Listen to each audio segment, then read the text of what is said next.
Hola, hoy en la FIL fue el turno de Jaime Alfonso Sandoval. Perdona que esta colección de videos estén tan mal tomados y tan mal editados, pero es que la emoción me ganó. Pero para toda aquella familia umbría que no pudo ir y que no pudo estar presente, o aquellos que quieren revivir alguno de los momentos, con todo cariño, ahí te va. A lo que nos truje. Pero intentaremos hacerlo lo más rápido posible, en 45 minutos.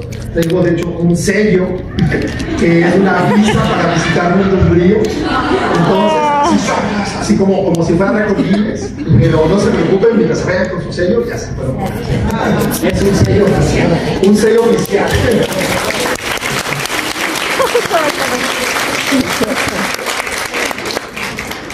Decía ahorita que hacía falta este regreso. Uno pensaba cuando nos confinaron a todos que había cosas que no iban a llegar. En este caso, la libertad de volver a salir, de volver a reunirnos, de volver a dialogar. Entre las cosas que uno piensa que nunca llegan está, por supuesto, la quincena, el final de las mensualidades de un crédito. Y por mucho tiempo lo que uno pensaba que no iba a llegar, porque ya sabíamos que sí existía, al igual que Santa Claus y los Reyes Magos, sabemos que sí existe Mundo Umbrío, que la gente decía que nunca lo había visto. Faltaba que llegara y llegó finalmente la Guerra de Guerras. Jaime Alfonso tiene además dones proféticos. Quienes han seguido el Hasverso saben que es bien conocido como Jaimeranus. Lean México Land y lo que andaban haciendo con Chapultepec y Aztlán, creo que le querían poner, pero Jaime Alfonso lo escribió primero. Lean Mundo Umbrío y había una pandemia. ¿Quién le escribió primero? Aguas con Campamento Miedo y Ciudad Miedo. Léanlo, disfrútenlo, pero para que no ocurra lo que esperamos. Pero Mundo Umbrío no es nada más la profecía de una pandemia provocada por un clan que quería acabar ahí. Mundo Umbrío es la demostración de que en la literatura mexicana hay gente muy talentosa, liderada por el muchacho aquí a mi derecha. Mundo Umbrío es la historia de una chica que lo pierde todo y a partir de ese momento crece a niveles que ella nunca pensó que tendría. Mundo Umbrío incluso nos puede dar una red flag, porque si tú le dices a alguien tienes una belleza umbría y se ofende, sabes que esa persona no es alguien con quien conviene estar. Mundo Umbrío es una historia que hace reír en un principio. Es una historia que nos hace querer visitar todos los lugares donde hay portales a ver si uno te traslada para allá. Mundo Umbrío es la invitación a querer dialogar con las flacas y que nos den una profecía y asumir el reto de interpretarlas, porque las condenadas dan dos y no dicen cuál es la buena y cuál es la profecía falsa. Mundo Umbrío, sobre todo, es una comunidad que ha reunido a mucha gente que se ha tatuado literalmente las cubiertas, que lo llevan en la piel. Estaba la canción cursi, así se lleva México en la piel, así se lleva el Mundo Umbrío en la piel. Y sobre todo, Mundo Umbrío es, ok, no vamos a tumbar a Bram Stoker del primer lugar, pero Mundo Umbrío está en el top 3 de historias de vampiros de la literatura universal. Eso. Y qué orgullo que es un autor mexicano.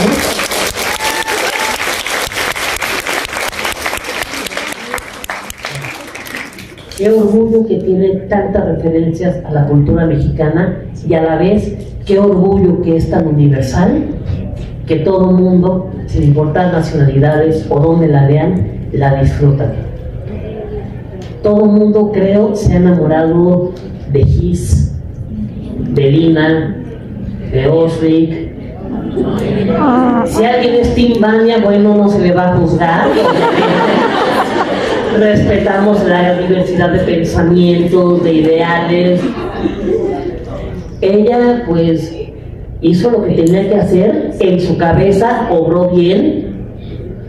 Hubo además quien dijo que quién fue el que cruel fue el muchacho con Vania, no sabemos. Pero sobre todo, Mundo Umbrío es una comunidad que reúne a todos. En ese momento, pues yo, era una trilogía, pero como les había explicado, empezaron a crecer los personajes Y en ese momento ya tenía un editor y me dijo, ¿cómo vas, Jaime? Yo le dije, pues voy en la página 890. Me dijo, ¿qué? Olvídate, o sea, es imposible que publique. ¿Cuánto estás calculando? Pues como unas 1200 páginas. Porque tengo que contar todo, o sea, tengo que cerrar todas las historias. Tengo que cerrar las historias de los umbríos, de los umbros. Dije que eran 4 reinos, tengo que explicar. Y dice, el libro se llama La venganza, y tengo que explicar una guerra, o sea, no pueden ser 2 capítulos. Dijo, no, o sea, no sé cómo le vas a hacer, o nosotros le metemos manos o tú le metes manos, pero tenemos que cortar mínimo unas 250 páginas. Dije, bueno, para hacer la masacre déjenme a mí, no quiero que alguien de masacre. Entonces en ese momento que yo tenía, que fue en el 2015, pues junté, digamos así como en mi mente a todos los personajes y les dije, ¿saben qué? Tenemos malas noticias, recorten el personaje. Pues ¿saben qué? Nos quitaron el presupuesto, que teníamos batallas y no sé qué, así yo me imaginaba las batallas, pues no, nos quitaron todo el presupuesto, ya no hay efectos especiales, a ver, superestrellas de Hollywood, no, ya no hay presupuesto para Tom Cruise, llámenle a Omar Chaparro, o sea, el chiste es hacerlo más barato para que salga. Y claro, yo fui quitando subtramas, perdón Ariel, tú te voy a desaparecer, o sea, voy a minimizar tu personaje, porque yo sabía que, bueno, por lo menos tenía que terminar muy bien los personajes principales y cumplir muy bien el cierre, pero todo lo demás yo lo iba quitando, cortando, así como con el dolor del corazón, y entonces a ver, ¿quién de estos se puede morir? Este se muere, este se muere, se ha muerto, ya no hay escenas de este personaje, otro se tenía que morir porque estaba así estructurado, pero otro yo decía, vámonos, unos desaparecen, no sabes dónde están, pero aún así, cuando finalmente salió el libro, los lectores no lo notaron, o sea, notaban que como que pasaba muy rápido una cosa, pero les gustó. Yo por dentro lloraba, ¿no? Yo decía, estás viendo una obra mutilada, ¿no? Solo ves una parte mutilada, pero no. Y a veces me preguntaban, pero no ibas a explicar como cierto origen de Tía Sangre, por qué es tan mala con su hermana, o de dónde viene el nombre de todos los Posafría. Yo así por dentro, sí, está en la basura, todo eso está en la basura. Pero pues yo no podía decirlo yo, porque tenía que agradecer que al final, porque no todas las editoriales a veces te dicen, Jaime, no hay lectores, o sea, pueden llegar a suceder, que no hay lectores que van siguiendo ya sea incluso en una saga extranjera, y hay sagas que se cortan, las cortan porque no ven que hay viabilidad. Entonces en ese momento, bueno, salió, pero en ese momento el problema era que la editorial era una editorial más de tinte escolar. Entonces los libros eran muy difíciles de encontrar en librerías, muy complicados. Algunos decían que tenían que hacer una invocación necromántica para ver si en una Gandhi o en un sótano, en alguna librería aparecían los libros, porque luego escaseaban muchísimo y se vendían o intentaban venderse en escuelas, que es el canal normal de esa editorial. Pero imagínense llegar a un colegio de monjas, miren, le traigo una saga de vampiros, de sangre, necromancia, magia negra. La verdad estuvo muy difícil, muy difícil. Y además tiene 500, 600, 890 páginas. No, pues la mayoría me dijeron, ¿qué? O sea, no, olvida. Entonces, bueno, finalmente yo con Diego empiezo a publicar México, ¿no? Que es una distopía de México, o también como se llaman las cuartillas de Jaime Damus, todo lo que estaba ahí se está sucediendo. Y Diego me preguntó, ¿qué onda con esta saga? ¿No? Porque había gente que llegaba y me preguntaba, es que no la encuentro, es que no la encuentro, es que no la encuentro. Entonces yo le platiqué y le dije, bueno, es que ya va de salida porque está muy difícil vender en las redes.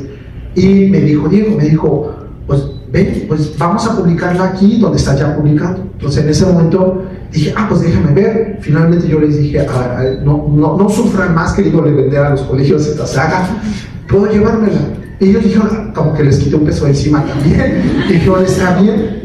Y finalmente le platiqué todo esto a Diego, y Diego me dijo, va, como tú la tenías en tu mente, todas esas páginas que me quitaste, vamos a publicarla en lugar de 3 volúmenes, uno de 1200 páginas. Pues entonces no hay que ser con los pobres lectores cargar esa cosa. Uno que tenga una mano para así cargar. Bueno, pues, también puede ser un arma mortal si entra un ladrón a tu casa.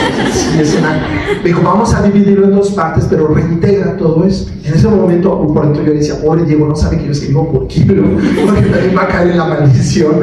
Pobre. Entonces yo le dije, va, Diego. Entonces en ese momento, la verdad, yo me sentí feliz por mí y por mis personajes, porque yo sentía que yo les debía a todos los personajes un verdadero cierre digno para muchos de ellos que no lo había podido tener. Entonces en ese momento ya empezamos se reeditaron los libros, se les puso el 1, el 2, son muy parecidos a la primera edición, se les puso incluso un cuento al final. El 2 era muy extenso porque habían pasado 2 años de la primera vez que edité el 1 y el 2, entonces tenía un prólogo muy grande, entonces lo que hice fue nomás reducir un poquito y todo lo demás es igual. Y ya el 3, en efecto, integré todo lo demás y lo dividimos en La venganza y Guerra de Guerras. Y la verdad estoy muy contento porque era como todo lo que yo le debía a los personajes. Yo ya le dije a Ariel, que era un personaje que yo le tenía mucho aprecio, ya tienes una historia de cierre y otras historias que van llegando. Yo dije, bueno, ya con esto los lectores y las lectoras van a decir, bueno, ya suficiente. Pero luego me decían, bueno, ¿y qué más sigue? Seguramente va a ser la pregunta, pero por lo principal es que ya está completo.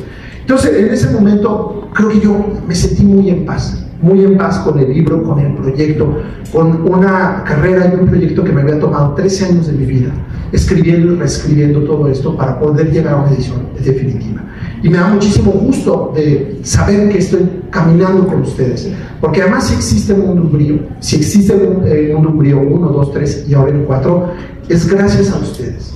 Porque ustedes son los que preguntaban y decían dónde están los libros. Entonces, gracias a esa insistencia es que salió de las criptas donde estaba enterrado Mundo Umbrío y volvió a salir por petición de ustedes. Entonces, yo siempre estoy muy agradecido con los lectores de antes, con los lectores de ahora que están llegando a la saga.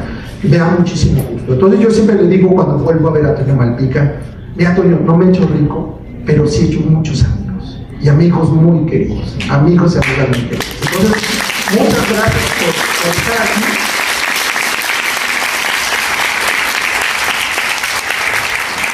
Muchas gracias por acompañarme. Me va a dar mucho gusto a los que vengan a la firma. Acuérdense que va a ser la firma más rápida del oeste, pero intentaremos hacer esa marca. Y muchísimas gracias por acompañarme en esa aventura que es de todos nosotros, de ustedes en especial. Entonces, muchísimas gracias.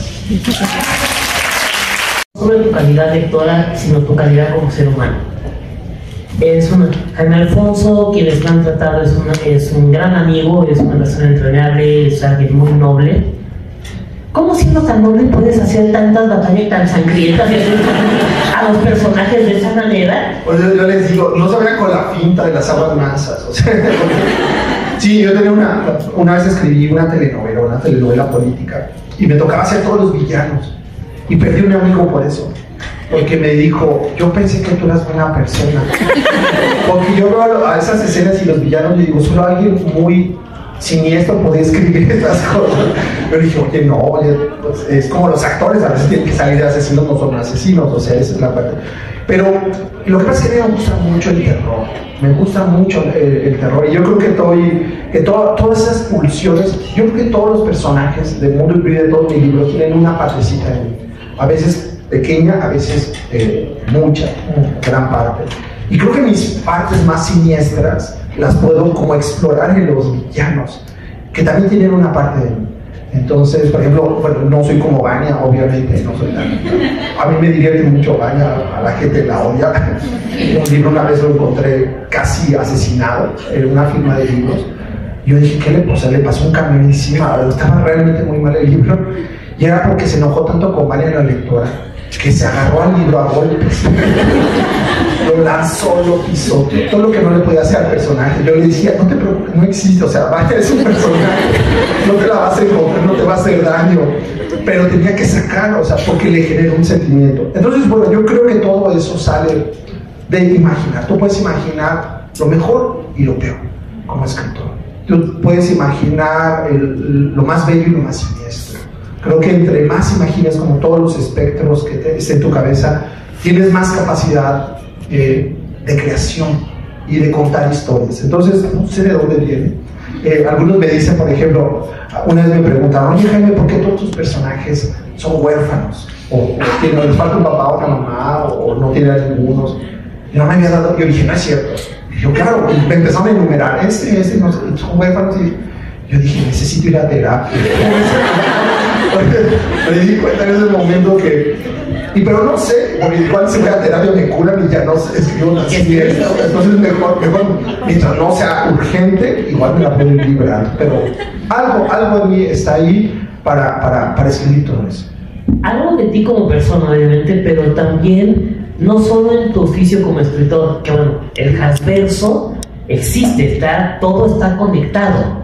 O sea, todos los libros de Jaime están muy bien conectados, pero también hay algo del Jaime lector, ¿no? Del Jaime amante del cine, amante de la literatura. ¿Cómo hace Jaime Alfonso Sandoval para todas estas influencias, saber qué tomar, saber dónde poner un freno para darle tu propio sello?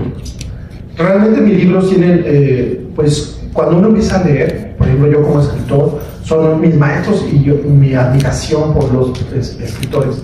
Yo empiezo a leer y me deslumbro con los primeros libros que leo. Yo quería hacer también algo como eso. Entonces, todo escritor o toda escritora primero es un lector o una lectora. Y siempre tienes que agradecer quién fue quien te enseñó ese camino, el que te abrió el camino de la lectura. Y puede ser desde un maestro, un familiar, o un escritor o una escritora que fueron con los que conectaste. Entonces, ahí hay referencias a otros libros, hay referencias a Jane Austen, hay referencias a Bram Stoker. Clontarf es el pueblo de nacer Bram Stoker, por eso se llama Las estaquetas de Clontarf, porque yo no me quiero esconder, al contrario, yo le quiero dar siempre el mérito a todos los escritores y escritoras en donde me fui formando como lector, porque ahí están todas mis bases. Para ser escritor tienes que ser lector siempre, eso sí es un must, siempre tienes que ser un deber, ser un lector primero, a menos que seas un genio, pero aún así yo creo que los genios también deben ser primero lectores antes de que escribir, y tienes que ser agradecido con todos esos libros que te enseñaron cosas de la vida o cosas de ti mismo, que incluso no sabías cómo expresarlas, los libros te lo enseñan.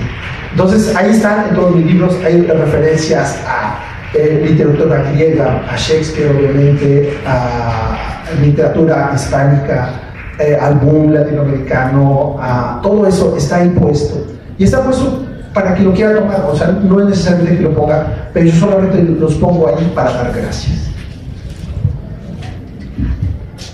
Tienes todo esto, 13 años invertidos de tu vida en eso, y contando, porque finalmente, si bien la historia ya está cerrada, los personajes que no fueron asesinados, pero tuvieron que tener una pequeña rescisión de contratos, se les recontrató, respetando antigüedad, prestaciones que ya tenían, afiliación al sindicato, todo esto es el trabajo invertido. O sea, para llegar a 600 páginas, a 500, dependiendo de qué volumen sea, hay muchas horas de trabajo y sobre todo, lo mencionaste, hay pizarrones, hay cuadernos.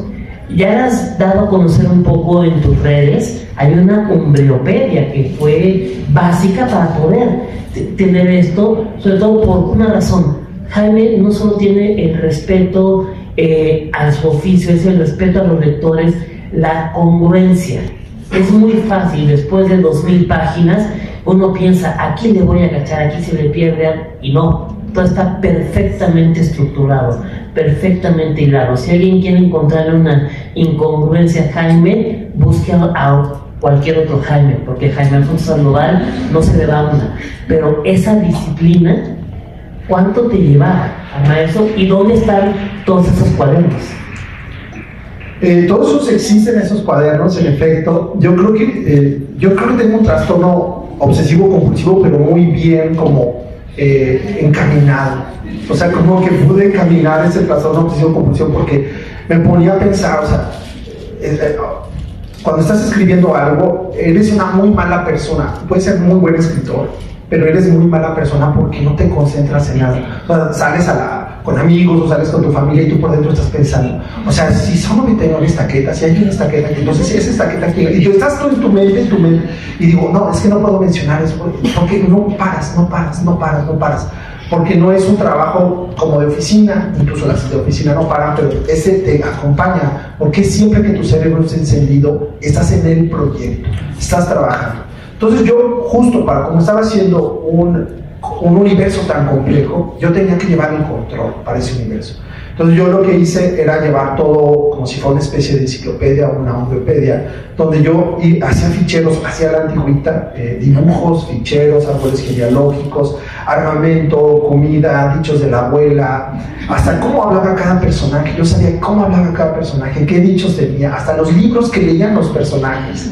Yo digo que era muy obsesivo, entonces yo sabía cómo leía, qué libros leía Monty Python, que además leen ellos literatura de romance, pero no leen solo Crepúsculo, leen cosas todavía más cursis, y les encanta. Y entonces yo hasta empecé a desarrollar, bueno, leí unos libros que se llaman Susie Fang, y son súper románticos. Entonces yo dije, pero ¿de qué se tratan estos de libros? Y empezaba yo en la obsesión, y empezaba yo a hacer como los resúmenes de los libros de Susie Fang, que nunca aparecen en el mundo umbrío, pero yo tenía que saber de qué eran. Como por ejemplo cuando yo mencionaba que los umbríos, las anguasas pequeñas, les cuentan cuentos de hadas para Nosferatu, que son los cuentos de Nana Buba, y luego los voy sacando, voy mencionando. Entonces yo dije, bueno, pero tengo que saber de qué son esos cuentos, y yo los empecé a escribir aparte. Yo los tenía, entonces ya cuando Diego, yo le dije, oye Diego, tengo unos cuentos que yo escribí aparte, me dijo, vamos a ponerlos al final como un regalo.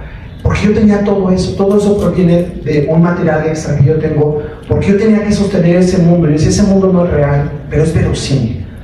Al momento de que tú lo reas, tú te das cuenta que todo tiene una lógica interna. Entonces yo ponía mis estructuras de cómo funcionaba la magia, cómo funcionaban las espadas, cómo funcionaba la alquimia, cómo funcionaba cada uno, qué había abajo del mundo umbrío, cómo es el mundo umbro, qué tipo de biología posible existía aquí, qué otro allá. Todo eso me llevaba muchísimo tiempo hacerlo, la verdad, por eso me tardé, yo creo que mucho tiempo. Pero cada hora o día o mes invertido en eso, yo sentía que le daba solidez a mi proyecto. Porque el objetivo era, si yo voy a hacer un proyecto así con una saga, tiene que ser al mismo nivel que cualquier saga. Al mismo nivel. A lo mejor yo no soy un genio como Tolkien, que además él hizo incluso un idioma, el élfico, y incluso él sabía escribir y demás. Yo dije, bueno, lo voy a llevar a un nivel de lingüista, ojalá yo pudiera hacer el idioma umbrío. Si me da más tiempo, igual hubiera desarrollado, hubiera intentado hacerlo, pero yo quería hacerlo lo más de mejor calidad posible, lo mejor posible, que tuvieras, que fuera fácil de leer, pero te dieras cuenta cómo estaba armado y sostenido ese mundo, que fuera un mundo que tuviera mucha calidad para hacerlo. Entonces yo decía, y además que se respetara la entrada lectora, que lo pudiera leer alguien de 12 años, 11 años, y que lo pudiera leer alguien de 50, 60, 70 o más.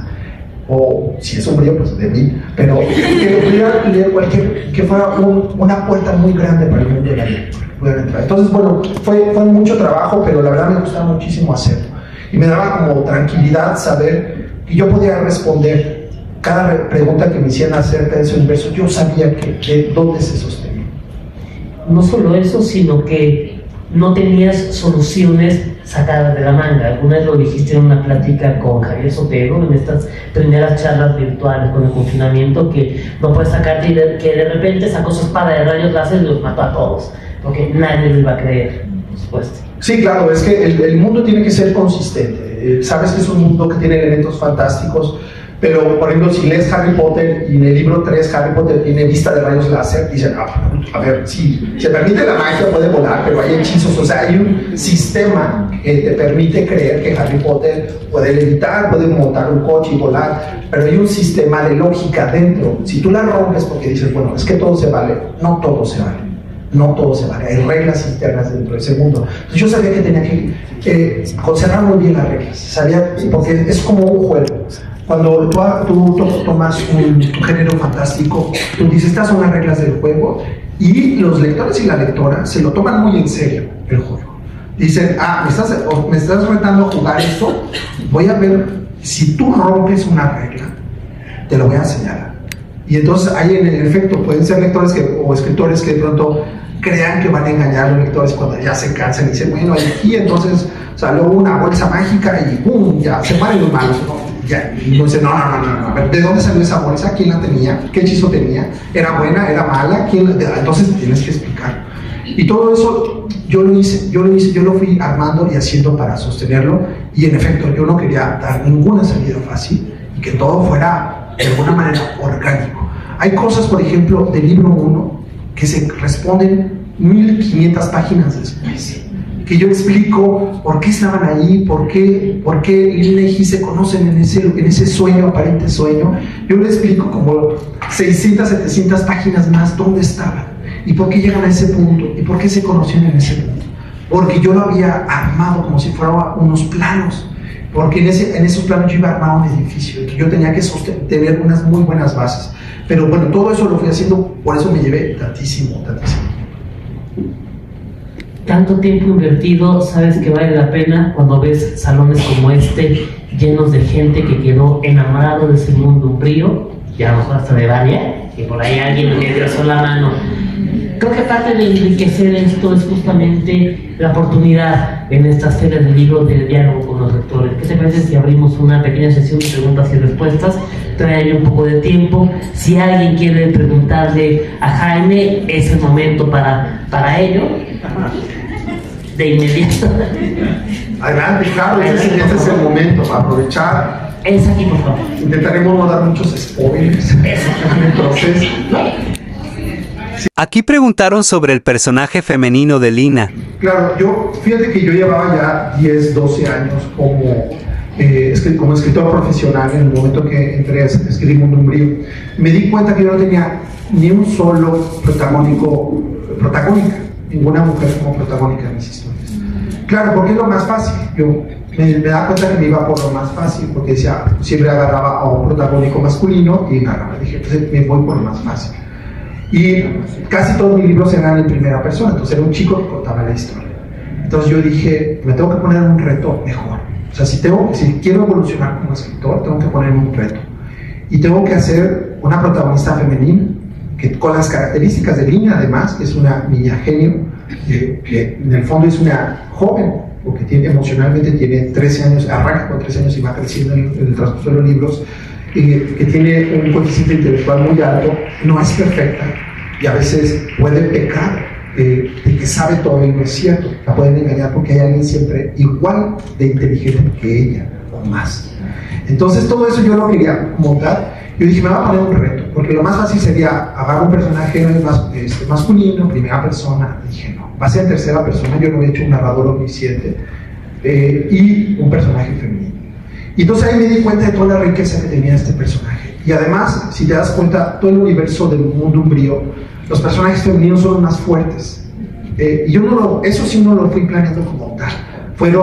Se fue dando en la historia. En el momento de que yo elegí un personaje protagónico femenino del Mundo Umbrío, automáticamente me di cuenta que todos los personajes clave eran femeninos.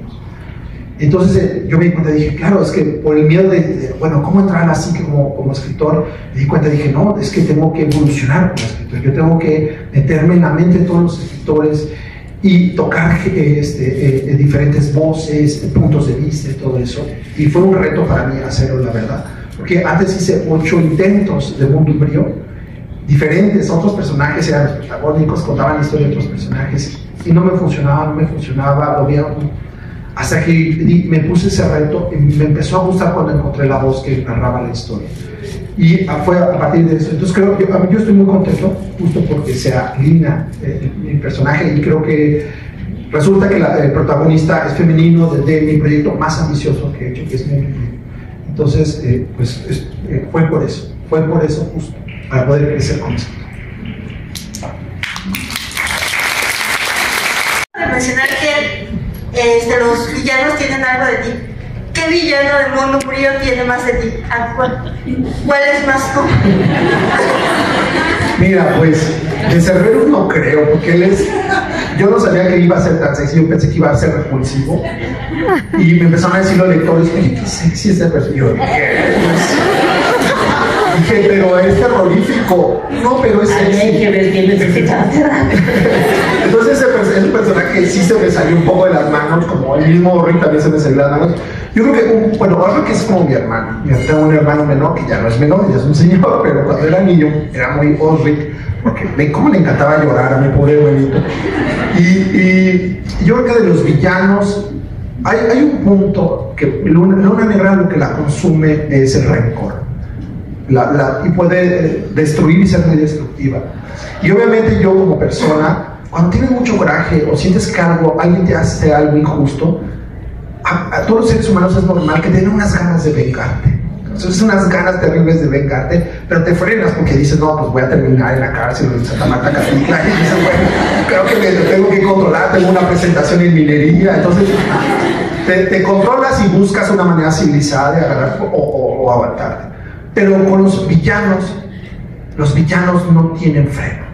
Entonces, yo exploro esa parte. Si tú pudieras realmente vengarte de toda la gente que te ha hecho algo, un daño, y sin preocuparte de nada. O sea, toda esa rabia de algo, de alguien o algunos que te han dañado. Entonces, yo creo que esos personajes tienen todo mi rencor, yo se los presto.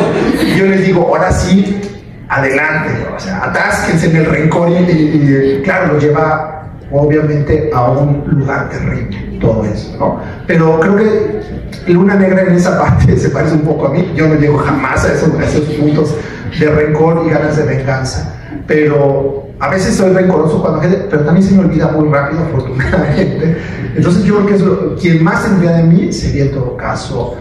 Y Tía Sangre, lo que no es una villana como tal, pero esa crueldad a mí se me hace como de un humor negro que yo comparto. Yo tengo mucho humor muy negro que puede ser a veces hasta cruel cuando yo estoy en confianza. Entonces, no es que sea Jaime Sangre tampoco, pero comparto también con Tía Sangre como esa mirada irónica de la vida, como, así como súper irónica, comparto también con Tía Sangre. Estoy aquí porque me gustó un solo libro leído de ti. La verdad, ahorita, qué pena decirlo así, pero... No, adelante. Los fantasmas de Fernando, sí. Ese me lo recomendaron, como soy mediador de lectura, me lo recomendaron en el Fondo de Cultura Económica. Sí. Vengo aquí a la minería y voy al stand de Penguin Random House y la chica que está ahí me lo narra tan bien que digo, bueno, ya una bolsa con 5 libros. Y pues la verdad, ahorita escuchándote todo, la verdad sí... te me haces casi, haces como una mezcla perfecta, tú como escritor y nosotros como tus lectores. La verdad, muy poca, bueno, sí hay escritores, pero no tantos, tan apasionadamente como tú, en la forma que vas narrándonos y vas dando tiempo de que nosotros escuchemos y contagies eso. Muchísimas gracias, muchas gracias. Pensé que ibas a reclamar, es muy triste los fantasmas de Fernando. Dije, ahorita, y aquí está una demanda por daño emocional. Gracias, muchas gracias. Es difícil, pero ¿cuál es tu top 5 de escritores que te han formado, que has dicho así como de estos son los meros buenos? Ok, para mí que me han servido Michael Micaelente, Gabriel García Márquez, Mariano Enríquez ahora, Julio Cortázar, me encantó, y La Odisea de Homero. Creo que están todos los libros de aventura, están en el libro. Querido Jaime Alfonso, muchísimas gracias por el efecto umbrío que has logrado por medio de tus obras. Un fuerte abrazo, muchas gracias y como diríamos en la UNAM, ¿cómo no te voy a querer?